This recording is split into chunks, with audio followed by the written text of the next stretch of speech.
Okay, live tayo ng session na ito, 16 session. Let me see, paano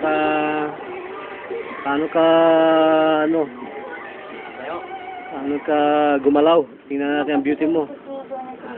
Tingnan natin ang structure ng movement mo. Kung talagang Hercules ka na. Lakad palabas. Talagang jogging pa. Nga, palabas. Tingnan ko yung lakad mo kung talagang palabas para malaman ko kung 18, alam ko yung takbo mo.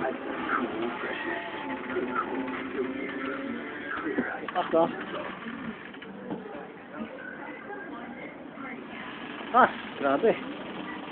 Oh. Hindi na ito pang beauty pageant. Pang ano na ito?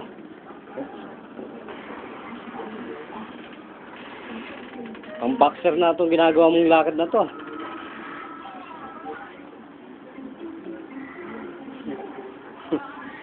Normal ang blood pressure. 120 over 80. 120 over 70. Okay. Basta ang volume ng blood lesser sa bloodstream. Very good. Lesser ang meeting gases. Good. Yun lang, dalawa na yun eh. Pero no gases, no raising of body fluid. Acid-base balance ang result. And the body and the level of intelligence is equally balanced. The homeostasis is very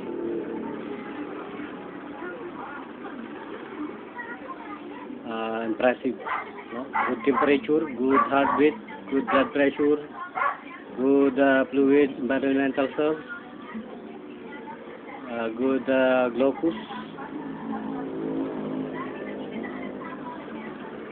Good body temperature, good diet, everything. Ang ka pa?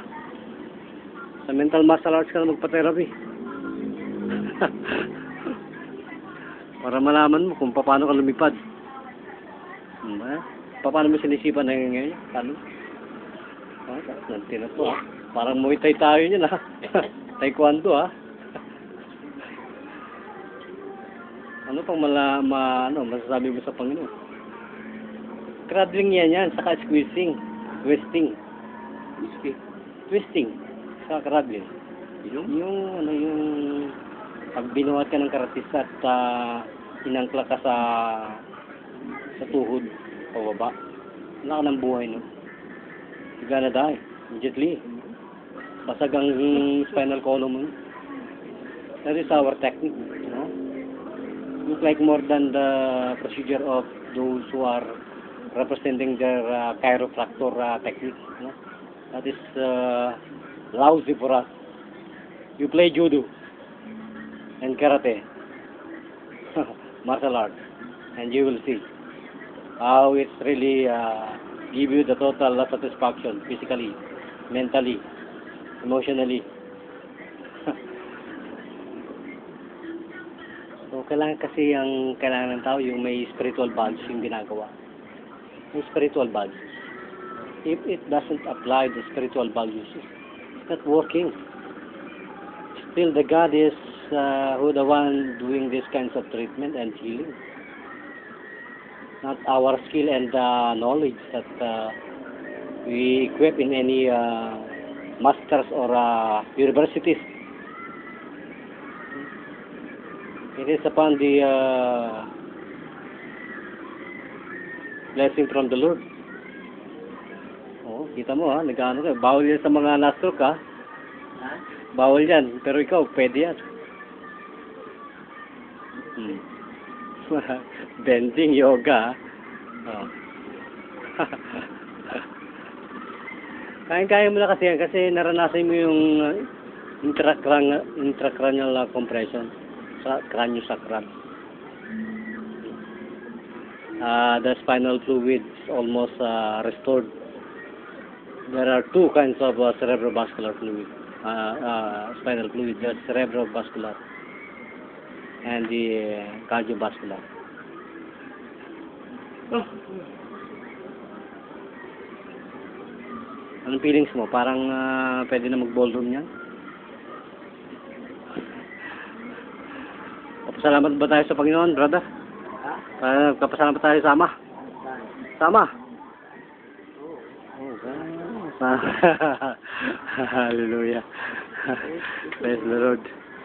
Amen. Thank you, Master Cruzon. Ayan. Mukhang hindi ka nanalo na mild stroke. That is the product of 16th session. You can bend, you can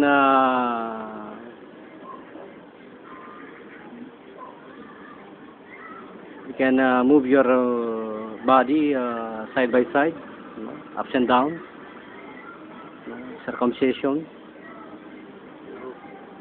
circumcise yourself.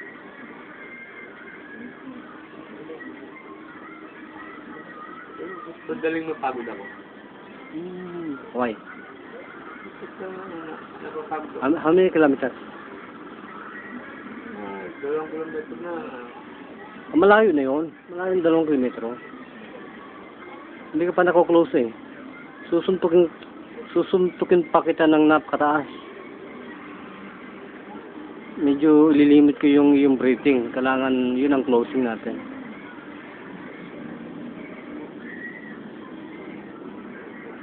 Para kang tinutulian yan. Circumcise yourself. Parang binabalata.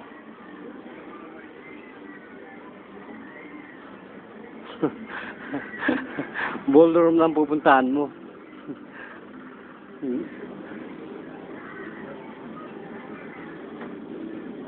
Okay.